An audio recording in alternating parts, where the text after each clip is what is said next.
let's celebrate all that is Coon Rapids sports. Hey, where's Red? There's the #1 fan of Cardinal Athletics.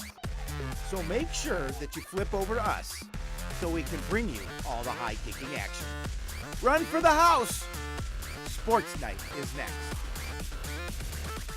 Hello, everyone. Welcome to Sportsnight. I'm Joe Yudd. And I'm Howie Shapiro. Hey, Joe, you know what? It's actually a Monday night. It is a Monday night. Monday, and we're on that doing rare this. occasion, we are happy to announce we have recently been awarded the NATOA for first place for sports programming from it's a government communications television award, but it's a national award. Yeah, which is really nice for Sports Night. So And there it it is. It looks good on the desk. Absolutely. We're That's going why to mount it there. That's why we have added. But very exciting. This is homecoming week. All the excitement. We got stuff going on Monday through Friday over at the high school to get everybody excited, but you don't need much more.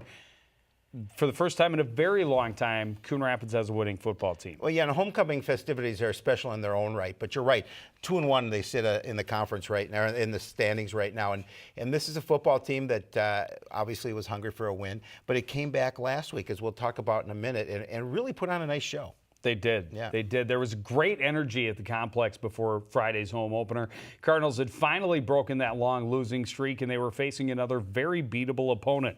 The Park Center Pirates were also coming off of a win, and they have some players that can score.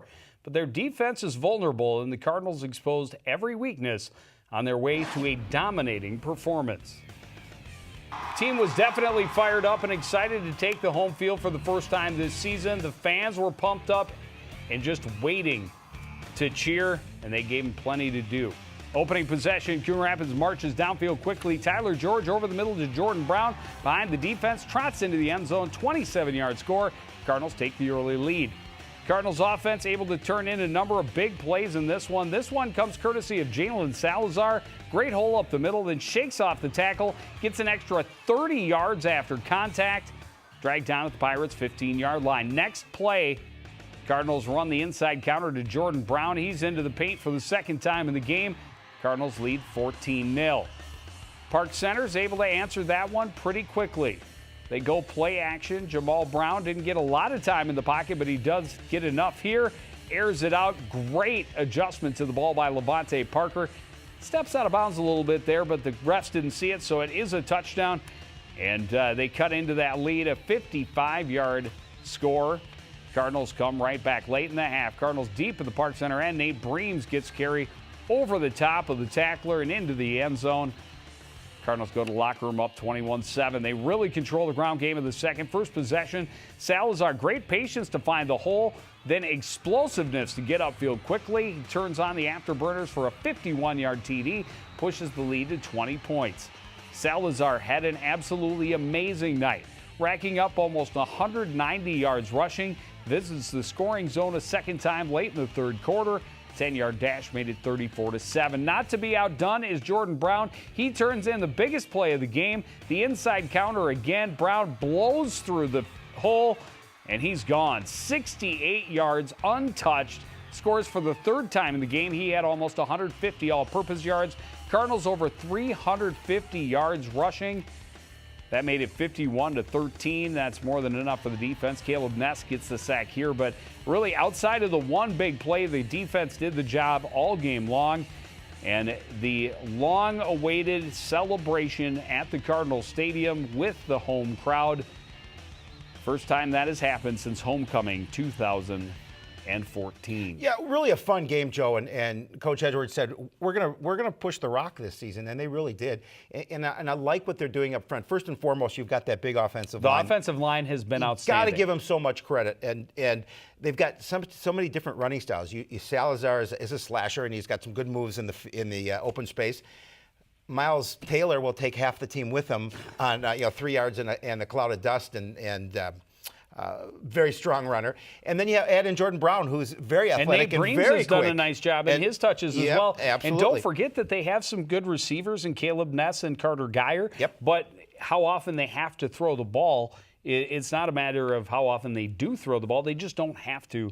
And especially when you're in the lead and you're able to keep moving the chains why take the risk? If you're going to run for 350 yards every week, you're going to win some football games. No Yeah, question about it. And I'm not saying that they will. And that did not include a lot of rushing yards from their quarterback, Tyler George, who is also a threat to eat up big yardage. No question about it.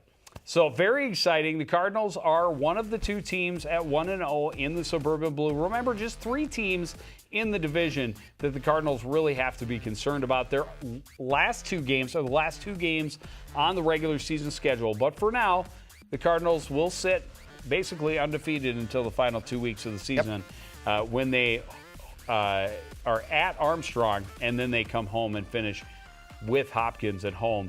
But, as exciting as it is to see them off to this big start, some big challenges lie ahead of them.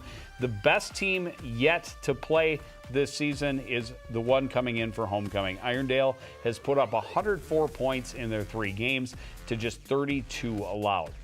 I've been looking through some of their stats, Irondale speaking of, and they've really been dominant on the offensive side of the ball. And granted, too, defensively they've been strong, but this is something that the Cardinals are going to have to be concerned with. How are we going to stop this offense? And I think they have the defense to do it as long as they continue to stay in their lanes and really play within themselves. Well, and the Cardinals have done well, 75 points through their first 3 games. Their defense has been very, very strong. Very strong. A couple of big plays. It was fun to see the Cardinal offense, the one turning in the big plays and taking advantage of holes on the defense, but they're going to be tested. They've got, you talk about the stats for the team coming in, Irondale with a receiver with over 300 yards, 6 touchdowns, a running back with over 300 yards, 6 touchdowns. That's impressive. It will be a challenge for that defense to try and slow them down, but it will be fun, and obviously, Howie, we will be there. Wouldn't miss it. Homecoming night on Friday. Tennis team. Wrapping up their regular season schedule this week. Last week, a couple of tough tasks. First, they took on Centennial at home, and they lost a tight one 4-3. The winners all in straight sets. Maddie Westra at third singles, Caitlin Severson at fourth singles, and the Nelson-Newton duo at first doubles, winning 6-1, 6-1. Well, there's no time to rest after the thriller against Centennial because another conference rival came calling on Thursday. The Armstrong Falcons are another one of the logjam teams in the middle of the Northwest Suburban Pack. Cardinals have proven they can play with that bunch, but keep coming up short in the end. Unfortunately, it happened again against Armstrong. The Falcons have a couple of very strong players at the top of their singles lineup, and they were dominant against the Cardinals. Hanula gets a point here at second doubles, but Armstrong won the top 2 spots 6-0, 6-0. A little more pressure on the rest of the lineup, but Maddie Westra handles it just fine. Great come-from-behind win at third singles, 4-6, 7-5, 6-0. Caitlin Severson in the near court at fourth singles, great cross-court kill on this point. Severson with the most decisive Cardinals win, 6-2, 6-3. So it's best of 3 in the doubles courts. Nelson and Newton up first for the Cardinals. Great reaction at the net on this point. No chance that's coming back, but Nelson and Newton come up short, 2-6, 2-6. Cardinals won third double, so it comes down to Maya Moshinsky and Jersey Schroeder. She battles great battle on every point at second doubles. They lose a heartbreaker, though, unfortunately, Joe, 4-6, 6-7. Cardinals suffer another 4-3 defeat. Yeah, another nail biter, and that's the tough thing with a young team. Those types of losses don't look good in the standings. Nope. They will come back and pay dividends next season as the athletes all get that much more experience. One more 4-3 loss for the Cardinals over the weekend as they hosted a couple of different teams for the Coon Rapids Invite. They lost to Roseville 6-1, beat Rogers by the 4-3 score, but then lost to Totino Grace by a 4-3 score. And they, as I mentioned, wrap up the regular season. We were actually supposed to see them Monday afternoon against St. Francis. That was Correct. rained out. They've got Elk River coming to the Pivot Courts on Tuesday, and then they're at Andover on Wednesday, and that's going to wrap up the regular season schedule. Not sure whether they'll be able to reschedule the St. Francis match before tournament time. Yeah, a tougher season. You look at their record and at 4-15 overall, and that's not typical of how we've seen this tennis team perform in the past. But they're young and they've had some growing pains, and they will hopefully learn from those things and turn it around for next season. And I didn't add them up, but there are a lot of those 4-3 losses. And even a couple of 5-2s where the losses on paper, if you look at them a little bit closer, it was they just right there. So and a young team with a lot of growth to be done. Volleyball team, we neglected to mention last week on Sports Night. We did it on a Sunday. This is actually our first time doing it on the right night on a Monday. We'll get it right eventually. I did not have the results from Saturday's tournament. The Cardinals able to pick up their first couple of wins of the year. They lose to Park Center 25-18 and 25-23, but they come back from a first set loss and beat Proctor in 3, 25-20 and 15-4. They lose to River Falls, but bounce back and finish the tournament with a 25-19, 25-10 win over White Bear Lake. You know, and they're another team under new coaching this year with John Enns, and you had a chance to see him earlier in the season. Unfortunately, I did not, but we'll talk about. I get to see him soon. Earlier in the season, you're meaning the game I'm about to talk about. Last week. It was earlier last week. Earlier last week. The Cardinals back home on Tuesday, facing a huge challenge from the conference-leading Elk River Elks. And yes, I was there flying solo, as Howie had to be a good husband and stay home with the wife on her birthday. Fair enough. The Elks came in, though, at 6-3 and had swept the Bengals in their only other Northwest Suburban match. They have a senior-dominated lineup that includes a lot of height and a number of weapons that can score from all parts of the floor. Coon Rapids' points were really few and far between early in the first set because Elk River was so strong on the receive. Quick set to Kaylin Plotz in the middle for the point. They took a big lead early and ran away with a 25-7 win in the first set. Cardinals start much better in the second and even had a lead for a short time early on. Good set for Ellie Hinsey on the right side. She hammers it through the block. But Elk River controlled the score again in the second. Coon Rapids receiving and passing did get a bit better. Nice set for Lauren Koss in the middle.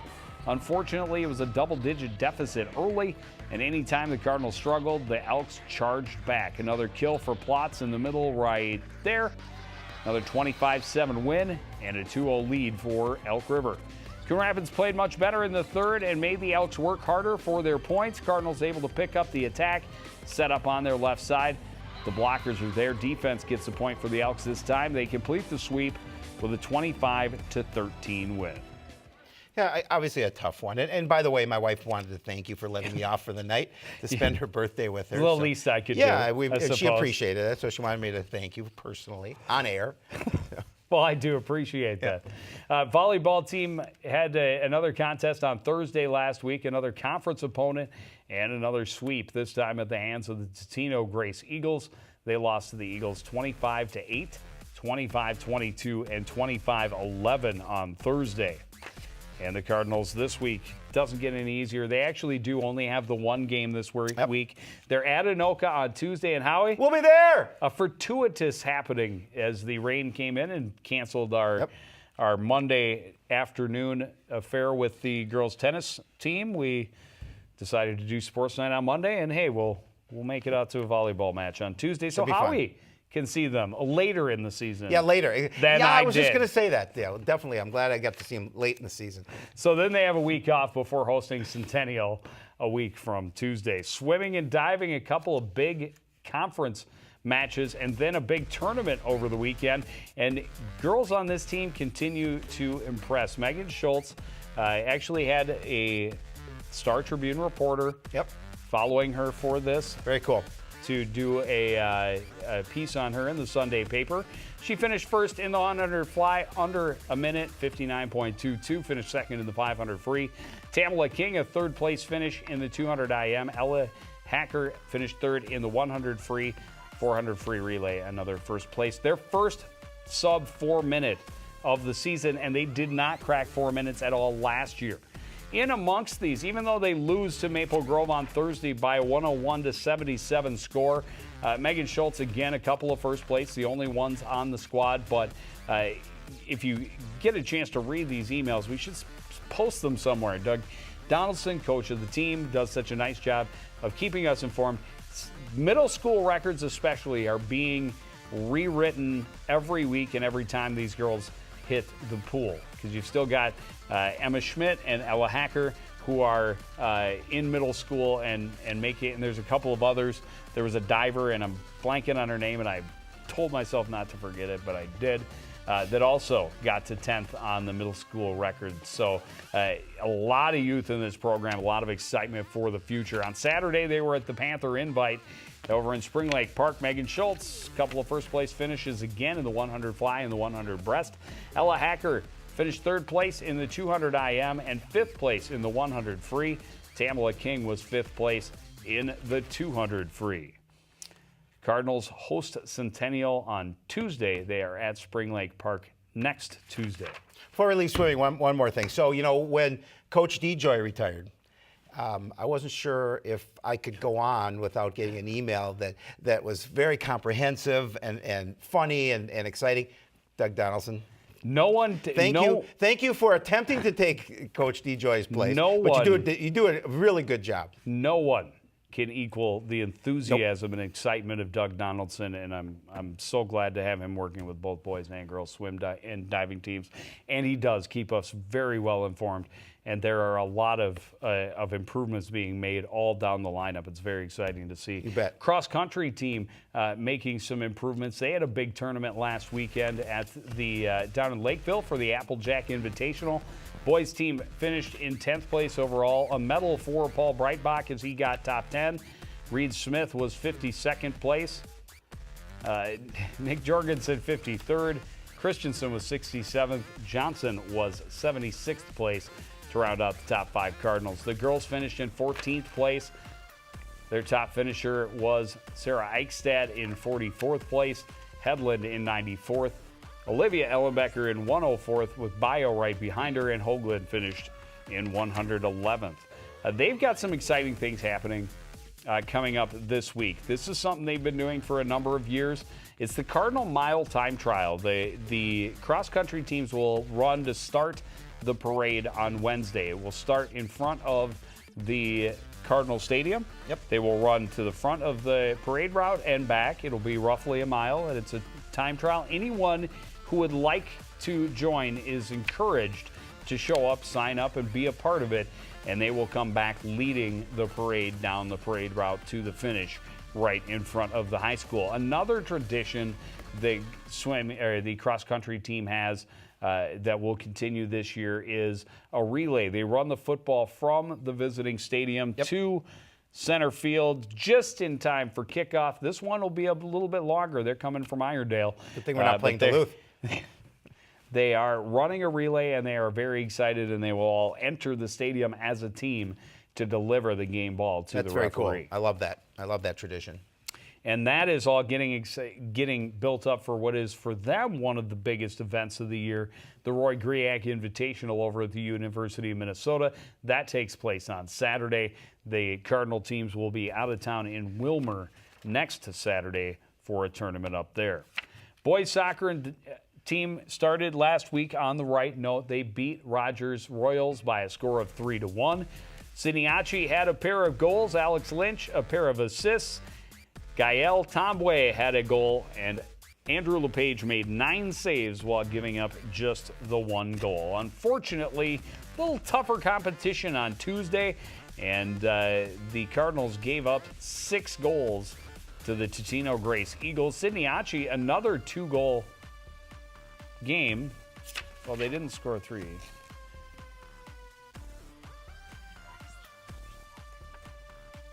Siniachi had 1 goal, and Isaac Leram had the other against Totino Grace.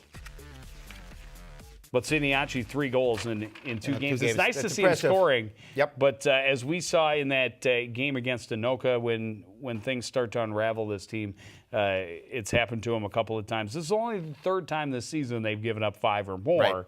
Right. But it's something that you've got to be concerned about as you get closer towards playoffs. No question about that. Well, giving up as many goals as they did add a little extra sting to Tuesday's loss. It also gave the Cardinals a little added incentive for Thursday's match. The Cardinals are hosting crosstown rival Blaine, and the Bengals were not off to their typically stellar start. Both squads came in at 4-4, and only one could leave the field on the plus side of 500. Game had a little bit of everything. May have ended up leading to more questions than it answered. The Cardinals pushing the action early. Gael Tombwen Tom Boy drawing a lot of blue jerseys down the wing and leaving them all behind. He gets the ball past the keeper, but not the last defender. His clear, though, is right to Isaac Liram, scores the wide open net to give Coon Rapids the first lead of the night. Well, they kept the pressure on in the first half. Throw in deep Bengals territory. Alex Lynch gets it in, turns, fires it right off the crossbar. It's a 1-goal lead at the half. Well, things get interesting in the second. Blaine attacking, through ball sent in deep. Ethan Mosier tangles with Blaine's Michael Hoberg, who goes down hard. Ref blows the whistle in the box, so it's a penalty shot. On the PK, LePage goes left, gets a piece of it with his hand, enough to deflect it out of play. But hold on, the referee says LePage came off the line to challenge the shot. The Cardinals keeper disagrees, so does his coach. But in the end, the Bengals get another freebie. Well, this time Hoberg goes to the far corner and evens the score. Disagree with the call or not, it's tied at 1. Hoberg able to get behind the defense again, and he gets run over in the box again. Another penalty shot. This time it's taken by Marco Hinjosa. No problem. Just like that, Blaine has a 2-run lead on a pair of penalty kicks. They're going to score off another Cardinal foul late in the half. This time it's outside the box, but Hoberg makes the free kick pay off. He goes direct, gets it through traffic to the far corner, his second of the night. That's going to seal the deal. Cardinals lose a weird one, 3-1. Yeah, and they can't obviously take a victory off the field, but they've got to take an emotional piece out of that game and say, you know what, when we were actually playing soccer, we were beating that team. We just can't give up the fouls. Paco was hoping we were going to be at this game. He had sent me a message. And it was a tough one. Yep. The replay shows that LePage does kind of stutter out just a little bit before going to his left. That's a tough call, but you can't give up 2, and then they end up getting an extra one anyway. A tough way to lose a soccer game, especially against such a fierce rival. And again, as we're getting into the heat of the preparations for the playoffs, Cardinals have a busy week, or at least they start busy. They have Osseo tonight. They host Champlin on Saturday, and they're at Irondale next Tuesday. Got me a little fired up. Where did Tino come? I don't know. You're going to talk about Tino next, but the girls. Yeah, well, girls team obviously also played Tino Grace. They came up short against the Eagles, as did the boys. They lose by a score of 4-2. Did not give up the great big numbers, but still a loss nonetheless. And this team has struggled to find much positive. They're trying to bounce back when they returned home to face crosstown rival Blaine on Thursday of this past week. Bengals off to a strong start this year, though, coming into the contest with a 6-1-2 record.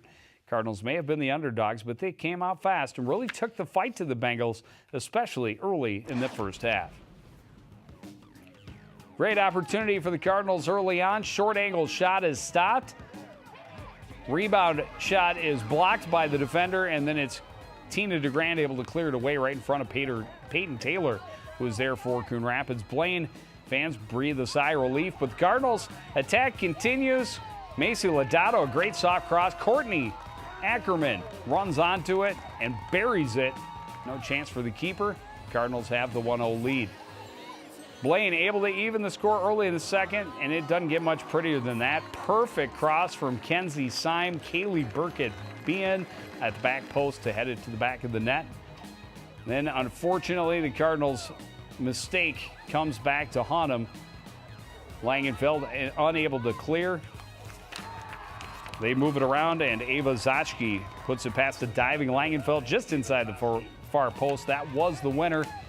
Cardinals had their chances, but come up short 2-1. Always tough to lose a game by a goal, and you're right, they did have their chances, but that turnover in their end led to the winning goal. It's tough, and there's got to be more pressure from the defenders once the ball was turned over as well.